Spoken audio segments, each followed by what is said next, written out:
And I just know for a fact that 80-year-old me would not want 27-year-old me to be feeling old. Like, I'm sorry, but that's actually silly and it's a waste of my time, and I'm wasting the youth that is here now, that is present now.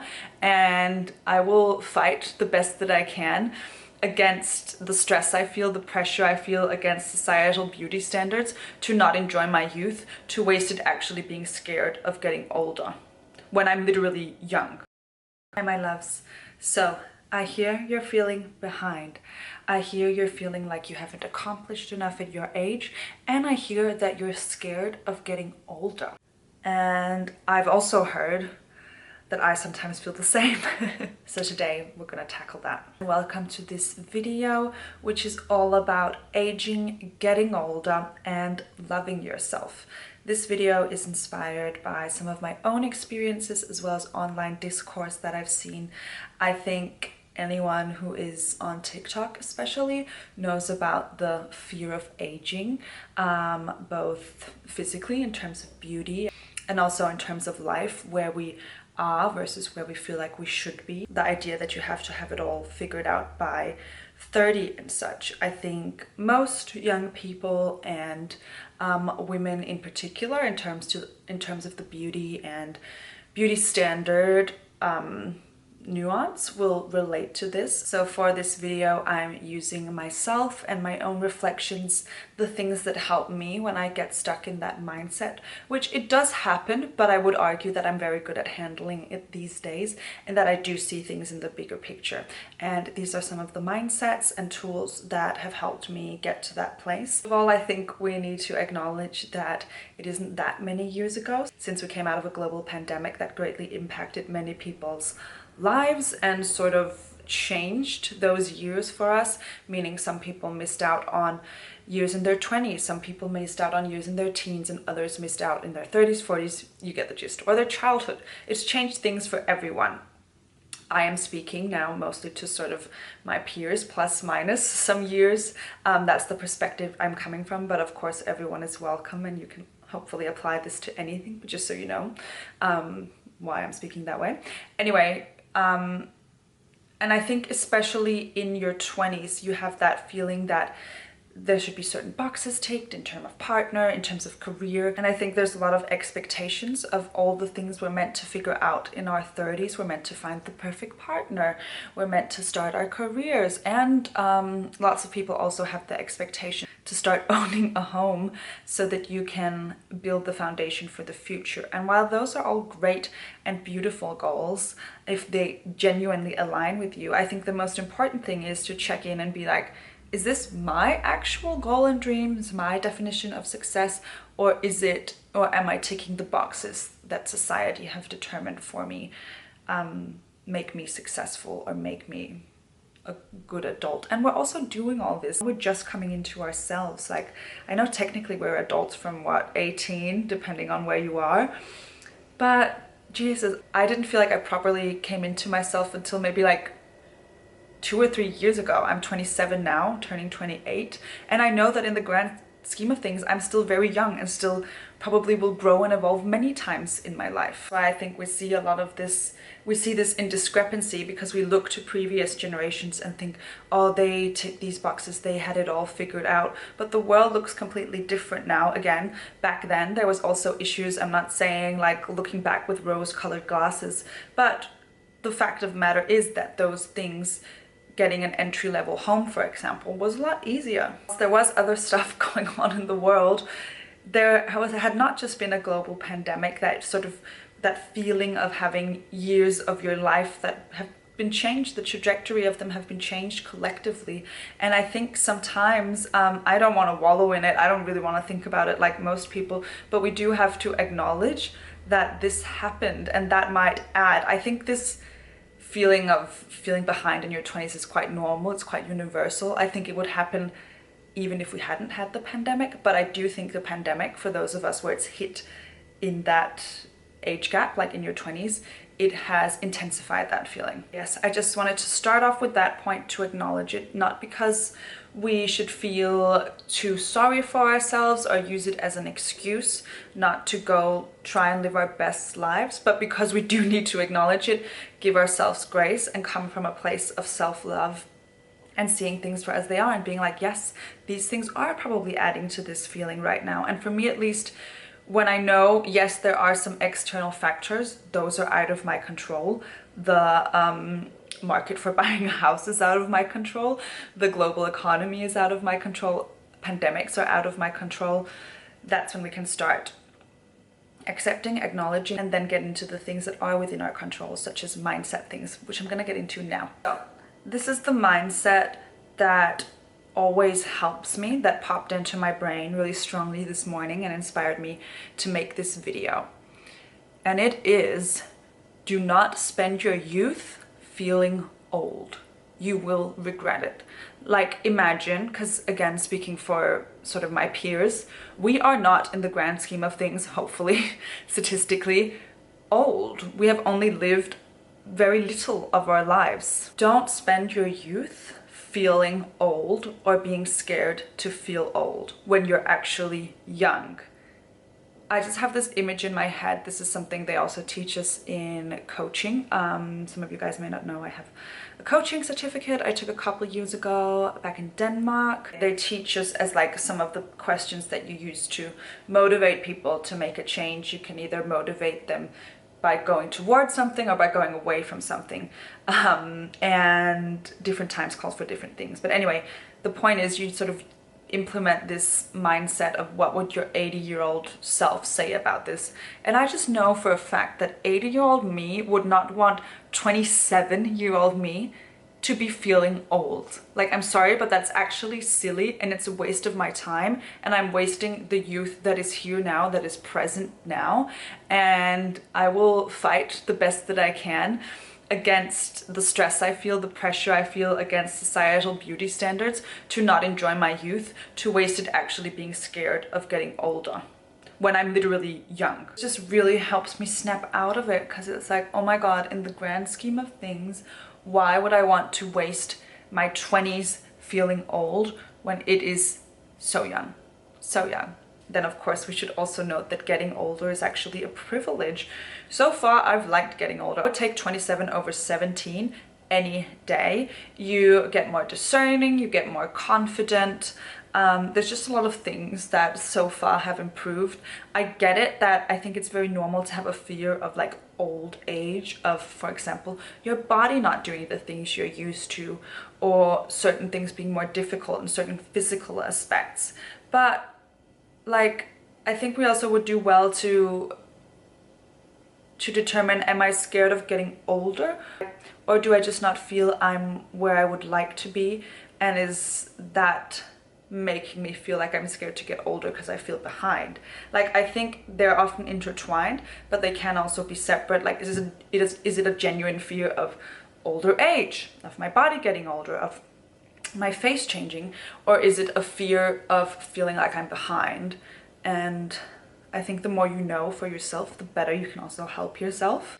And also, this is something quite stoic or cynical that I sometimes say to my friends, like, as I've, you know, progressed through my 20s, people complain more and more about their birthdays as we near 30 or when we pass it. And I'm always like, well, the alternative is being dead. Like, you're either having another birthday, you're either getting older every day, or you're not here. Like, there's no other option. I always laugh and I'm like, yeah, I guess you're right. But it's like, it's true. You're either here and getting older from the moment you're born, or you are not here. There is no world in which you can stop time or de-age. It doesn't exist. So I feel like this approach also just helps me snap out of it, because it helps me realize how pointless it is, the same way as the envisioning 80-year-old me thing does. The third point is something that I need to tell myself at the moment, so now I'm also telling you, and it is, don't let past you, your past goals and desires, make current you feel small. And what I mean about that is, sometimes the idea we had, like the idea I had of what a 27-year-old life looked like when I was 17 is quite different to the life that I'm now living at 27-year-old. I have a beautiful life. I consider myself very, very fortunate in many ways. I'm very thankful for this life. However, it's still different. And sometimes old me pops up and she's like, can't believe you don't have multiple Birkins yet.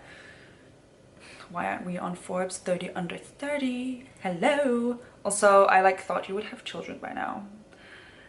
What are you doing? I have been fortunate enough to gain so many things I didn't have the imagination to ask for or put as my goals when I was younger. And those goals have changed. My priorities have changed. For example, I guess if I really wanted to, I could have some of those bags, but at the moment I would rather prioritize other things. And my perspective on luxury goods and stuff has also changed a lot the last couple of years. That might also be a video for another day. But yeah, I think as someone who's I've always considered myself ambitious, and I still am. I just feel like sometimes I try and hold myself to goals and standards that aren't really mine anymore. Like, yes, they were a version of me in a point of time, but I need to be true to who I am now and to the person that life has shaped me to become, and the insights that I now have that I did not have back then. And it's a balance, right? Because I don't believe in just giving up on your goals and dreams if they align for you. But I do think we need to take inventory of our goals and dreams and make sure that teenage me isn't running the show, because she's not really around anymore, not in most aspects anyway. So why would I put the definition of success according to an old version of me? A good example of this is actually making me emotional talking about this, guys. I didn't expect that. A good example of this is my journey with my mental health. Like, I just thought when I was younger that was always going to be the way life felt, life worked. I was so anxious for so much of my teenagehood and early 20s, and I didn't even have the imagination to ask for a life that was different until I was around 23. And yes, then there are certain career things that for me have taken a backbone that had to fall away to allow me to heal certain things and work with them. And that took a couple of years where I had to focus more on my internal journey rather than my external journey, and prioritize differently and really listened to myself.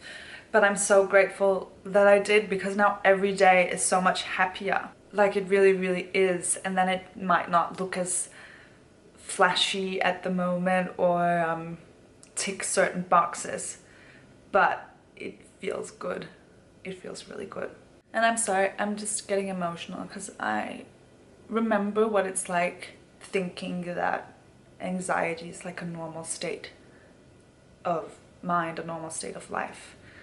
And yeah, I guess I'm just proud for changing that. And I hope that me sharing this can help others realize that it really doesn't have to be that way. You deserve more. You deserve peace and happiness, and to live inside your own head without feeling scared. And you deserve to feel like you can trust yourself, you can trust your thoughts, and that being alone with you and your thoughts is a great thing. Guys, that was unexpected, but my main takeaway from this is don't let past self get you down. Don't let old goals steal away the happiness that is there now. And if you do need to, then please do take inventory and change your goals and dreams, because you're allowed to do that. Like, we gain, as I mentioned previously, we grow older, we grow wiser, we come more into ourselves. So of course our priorities and what we deem important and successful is going to change, and that's fine. It doesn't mean you're losing out or you're giving up. You're just choosing something else. So my final point that I wanted to talk about today is about looks, vanity, beauty standards. As I briefly touched upon in the beginning of this video, I do think it's hard for women especially to not be affected by this. And yeah, what I see online definitely backs up that this is a very prevalent cause of distress, and I feel it in myself as well at times. I won't lie, I consider myself a vain person. Like, I am both the person who's worked a lot on themselves and consider myself deeply spiritual, but I'm also vain. I want to look good, I like cute things, and I want to take care of myself. But that's all a balance. But what I wanted to talk about today was the best thing we can do for ourselves while we're still young, if we want to beat this fear of aging, is start expanding our own personal idea of beauty. For me, I started doing this actually in my early 20s, which I think is very good. I grew up completely idolizing Victoria's Secret models, which, again, beautiful women, we can all see that, but with that sort of narrow idea of what beauty and attractiveness and hotness was. And then I just had this big phase where I really just went through an era of looking at so many different women of different shapes and sizes and with different disabilities and all these different things and they were still so beautiful. Like, it was like I just put on different glasses, and now, like, not a single day passes where I do not see someone I consider absolutely gorgeous. I feel like I've sort of trained my eye to see a lot of beauty, also in things that don't fit the beauty standard, because what the hell is the beauty standard anyway? It's like, oh, I happened to be born in this certain era and live up to these features. For me, I actually did. Like, I have pretty privilege in my life, and I know this. It's probably helped me grow my platform to a certain extent and open certain doors for me. And it's so random and so unfair, because it's like, I have this because I'm born now. My body's naturally slim. That's what the beauty ideal is now. But if it had been in a different era, I wouldn't have had that, and someone else would have had it. And that's why I think when we especially look at how beauty ideals have changed through the years, that means that it's not real. It's just a fixation in a certain point of time on certain traits. And therefore it's very important that we try and find beauty in ourselves, because yes, again, acknowledging that I've probably had a leg up in certain areas in my life, or that I have, but that could change. Like, it's important for me not to base my whole identity and value system and how I operate on that, because that could all change very quickly, and it's fleeting. So again, I'm a vain person. I like feeling beautiful, but I want that feeling of feeling beautiful to come from inside of me, and how I present myself to the world, in how I walk down the street. And I genuinely believe, I know it sounds very cliche, but beauty is in the eye of the beholder. And I also think the more I see beauty in others, the more I can also see it in me. And the more I also see beauty in older women who are older than me. Like, if you're very used to looking at this picture perfect Instagram babe sort of type of beauty, again, not that there's anything wrong with them, gorgeous girls, but if you're used to looking at this very narrow idea of what a woman should look like, you need to try looking at different people.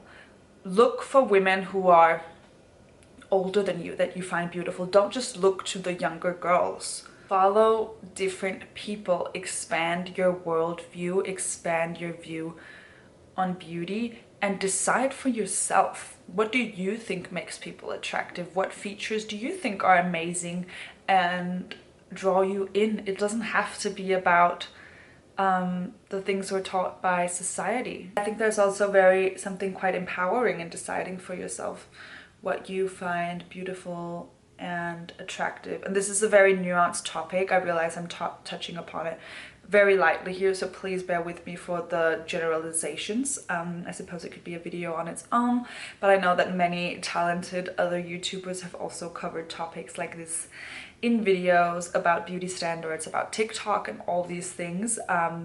So there's much to watch out there if you're interested. But yeah, I do think it will help us down the line, also as we do get older, which we do every moment, every day, to start looking to people who are older than us and finding beauty in them, so that it's not solely focused on youth, and so that when we get there, we're able to see it in ourselves more and more. I think the more you see that beauty exists in all ages, the less afraid of aging you will become. For me, it's really helped to follow some like more mature, beautiful women and see their unfiltered selfies on social media and stuff, so that I don't just get fed super young, super beautiful, sometimes super filtered as well, women. Okay, my loves, that was all I had for you today. Thank you so much for watching. I hope that this struck a chord and made you less afraid of getting older, of aging, and that you don't feel behind in life. I think more people feel behind in life than don't feel behind in life, so it's completely normal, but I do still think it's a waste of our times and our youth to spend it feeling like we're behind or being scared of moving forward, of getting older. So I'll leave it with that. Thank you so much for watching. I hope I'll see you next time. Bye.